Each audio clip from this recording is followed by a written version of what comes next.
প্রিয় দর্শক, সাজ্জাদ কাদিরের প্রীতি এবং শুভেচ্ছা নিন।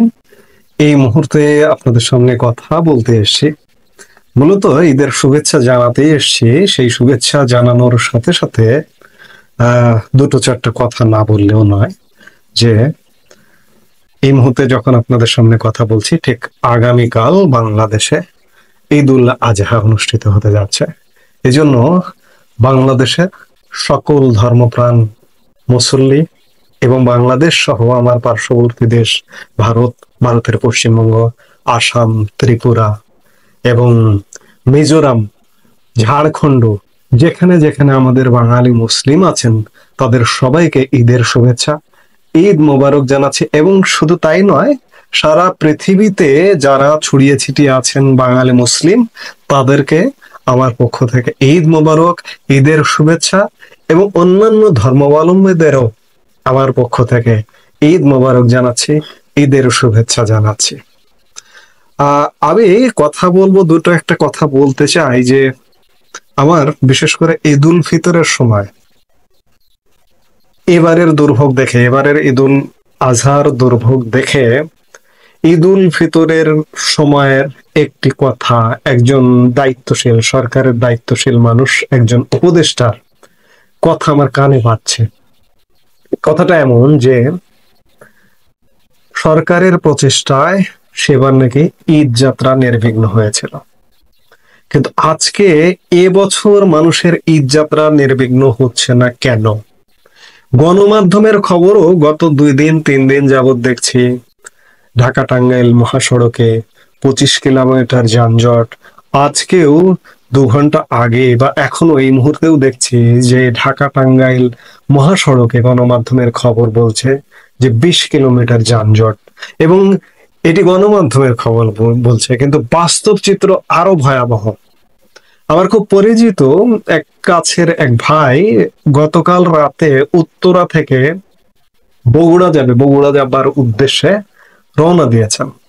তিনি তার সোশ্যাল মিডিয়ায় 1 ঘন্টা আগে লিখেছেন যে গত রাত 9:30টায় উত্তরা থেকে রওনা করে এখনো এলিঙ্গা পৌঁছাতে পারেনি, যেখানে এলিঙ্গা যেতে ম্যাক্সিমাম যদি সময় লাগে 2 ঘন্টা লাগে, সেখানে 14 ঘন্টা পার হয়ে গেছে।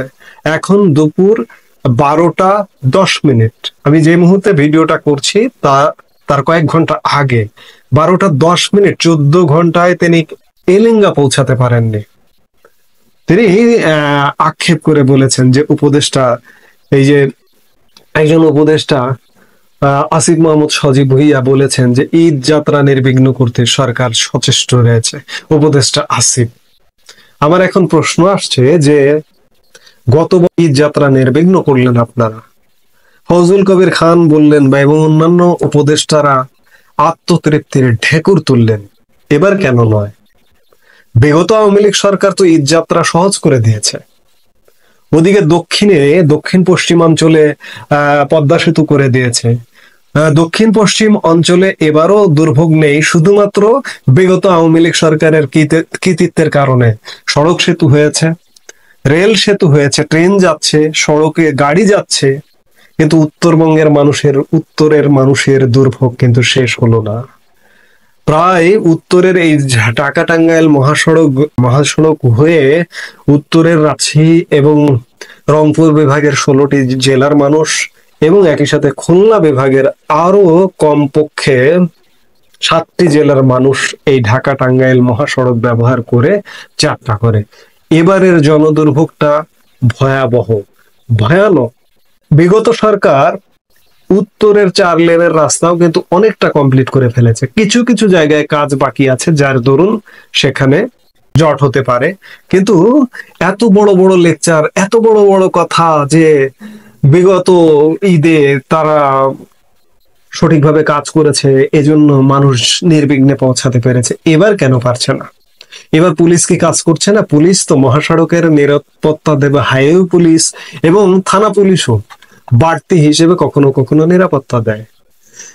গরুর ট্রাক উল্টে গেছে, গাড়ি অ্যাক্সিডেন্ট হয়েছে, রাস্তা বিকল হয়ে গেছে। একবার চিন্তা করেছেন যে এই যে আমি একটা উদাহরণ দিলাম যে উত্তরা থেকে রওনা দিয়েছে 2 ঘন্টার পথ, এলিঙ্গা যাইতে 2 ঘন্টা লাগে না, সেখানে 14 ঘন্টায় এলিঙ্গা পৌঁছেনি।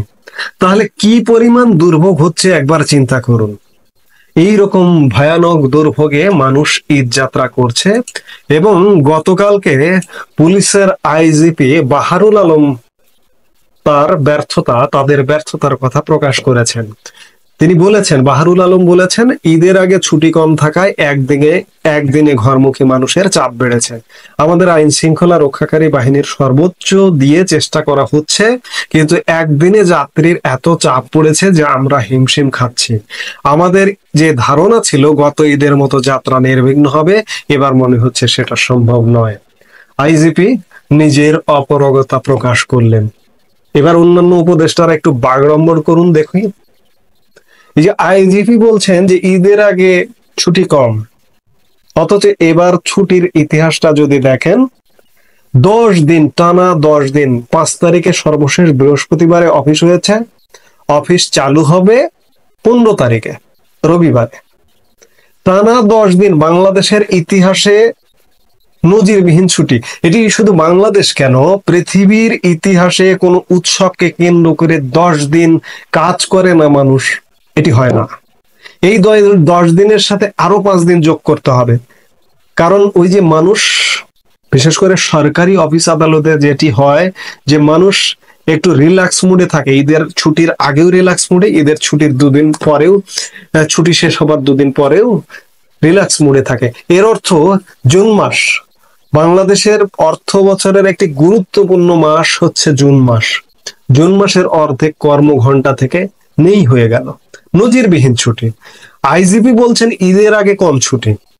ঈদের আগে কম ছুটি, তাহলে 10 দিন আপনারা ছুটি দিলেন, এই ছুটিটা ঈদের পরে 5 দিন দেন, ঈদের আগে 5 দিন দেন। পরিকল্পনায় কোথায় সমস্যা ছিল? এত বড় ছুটি দিয়ে বাহবা অর্জন করবারও চেষ্টা করলেন, কিন্তু কি হচ্ছে? মানুষ নির্বিঘ্নে বাড়ি যেতে পারছে না। গতকালকে আর একজন উপদেষ্টা এক চমকপ্রদ, যিনি চমকপ্রদ মন্তব্য করেন সবসময়, স্বরাষ্ট্র উপদেষ্টা গাবতলী গরুর হাট পরিদর্শন করতে গিয়ে কি বলেছেন শুনুন। যে দুর্নীতিবাজরা এবার না থাকায় বড় গরু কম বিক্রি হচ্ছে বলে মন্তব্য করেছেন স্বরাষ্ট্র উপদেষ্টা লেফটেন্যান্ট জেনারেল অবসরপ্রাপ্ত জাহাঙ্গীর আলম চৌধুরী। তিনি বলেন, আগে দুর্নীতির টাকা ছিল, এখন তো সেই দুর্নীতিবাজরা নেই, দুর্নীতির টাকাও নেই, সেজন্য বড় গরুর ক্রেতা কম। কি অবাক বিস্ময়কর মন্তব্য! এই লোকটা সবসময় একটা বেফাস মন্তব্য করে, সেই ক্ষেত্রে কোরবানির ক্ষেত্রে বড় বেফাস মন্তব্য করলেন। যারা বড় গরু কিনছেন তাহলে তারা কি দুর্নীতিবাজ? তিনি কি সেটি বলতে চাইছেন? কিংবা এবার আসলে সত্যিকার অর্থে মানুষের জীবনে কোরবানি ঈদ বা যেই ঈদই হোক না কেন, প্রায় অর্ধেক মানুষের জীবনে আসলে সেই অর্থে ঈদ নেই, যার কারণে পশু বিক্রিও কিন্তু কম হচ্ছে। রাজধানী ঢাকা সহ বিভিন্ন জায়গায় আমি খোঁজ নিয়ে যেটি জেনেছি, পশু বিক্রি কম হচ্ছে, পশুর দামও অপেক্ষাকৃত কম, এবং বিক্রেতারা অপেক্ষা করছেন যে শেষ মুহূর্তে হয়তো মানে ঈদের আগের দিন বিক্রি হবে বেশি দামে, এমনটা। মানে দেশের অর্থনীতি ভয়ানক খারাপ থাকলে যেটা হয় সেটাই হয়েছে। সবকিছু মিলিয়ে মানুষের ঈদ ভালো হচ্ছে না, ঈদ যাত্রা ভালো হচ্ছে না। বাহবা নেবার জায়গা কোথায়? এবার সরকার কি নিয়ে, এবার ঈদ নিয়ে ঈদ কি বাহবা নেবে? গতবার তো নির্বিঘ্নে মানুষ যাত্রা করেছে, গতবার ঈদের আগে একটু ছুটিটা বেশি ছিল, ঈদের আগে পরে মিলে একটা ছুটি, একটা ব্যালেন্স ছিল, যেটি হোক না কেন। এবং গতবারও নির্বিঘ্ন ঈদ যাত্রার প্রধানতম কারণ বিগত আওয়ামী লীগ সরকারের কৃতকর্ম। উত্তরের 4 লেন সড়ক, একই সাথে গত ঈদ উল ফিতরের আগে উত্তরের যমুনা রেল সেতুর উদ্বোধন হয়েছিল। যমুনা রেল সেতুর ওপর দিয়ে তর বেগে উত্তরবঙ্গগামী ট্রেন যাত্রা করেছে। ঠিক তেমনি দক্ষিণবঙ্গের চট্টগ্রাম রোডে বা সিলেট রোডে সেই অর্থে জ্যাম হয় না, মূলত উত্তর এবং দক্ষিণ এই দুটো, খুলনা বরিশাল বিভাগ এবং এদিকে রাজশাহী, রংপুর এবং খুলনা বিভাগের খানিকটা অংশ, মানে মোটামুটি প্রায় বাংলাদেশের 40-এর অধিক জেলা চরম দুর্ভোগে থাকে, মানে 40-45টি জেলা ঈদ যাত্রায়। তো এবার বিশেষ করে খুলনা বরিশালের মানুষ নির্বিঘ্নে যাচ্ছে বিগত আওয়ামী লীগ সরকারের কৃতিত্বের কারণে, পদ্মা সেতুর কারণে।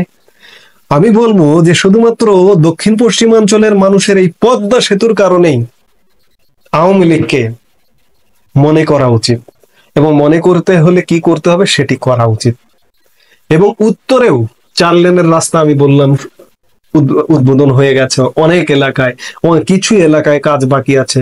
যমুনা রেল সেতু হয়েছে, অর্থাৎ সড়ক যোগাযোগ নেটওয়ার্কটা চমৎকার নেটওয়ার্ক।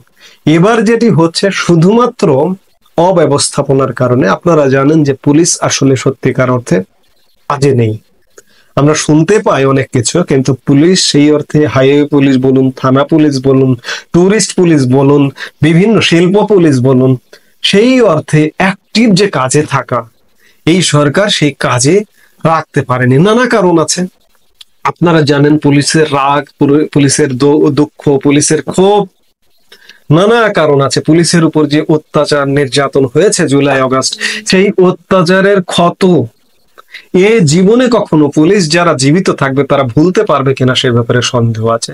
যাই হোক, ঈদ যাত্রা নির্বিঘ্ন হচ্ছে না, পশুর দাম যারা খামারি তারা দাম পাচ্ছে না, মানুষ কোরবানি দিতে পারছে না, অর্থাৎ ঈদ সেই অর্থে হচ্ছে না। মানুষের মনে আনন্দ নেই, মানুষের মনে সুখ নেই, মানুষের মনে শান্তি নেই, এবং একটি অনিশ্চয়তার বাংলাদেশ। এই বাংলাদেশে ঈদ কিভাবে হবে, কেমন করে হবে, এটি আল্লাহ পাক জানেন। যাই হোক, যেভাবেই হোক, ঈদ মানে আনন্দ, ঈদ মানে খুশি।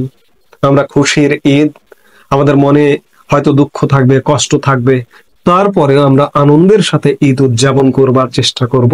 গরিব দুঃখী মেহনতি মানুষ সবাই কাঁধে কাঁধ মিলিয়ে ঈদ উদযাপন করবার চেষ্টা করব। সেই প্রচেষ্টা আমাদের সবার থাকবে, সেই প্রত্যাশা।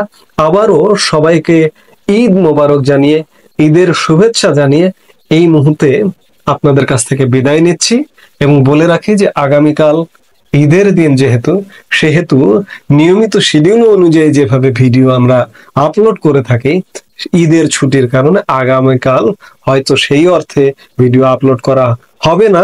রাতের দিকে হয়তো চেষ্টা করব যে আপনাদের সামনে হাজির হবার। সে পর্যন্ত ভালো থাকুন, সুস্থ থাকুন। আমাদের ভিডিওগুলো নিয়মিত পেতে সাবস্ক্রাইব করুন Sajjad Kadir and the legends YouTube channel, এবং লাইক, কমেন্ট, শেয়ার করে সাথে থাকুন।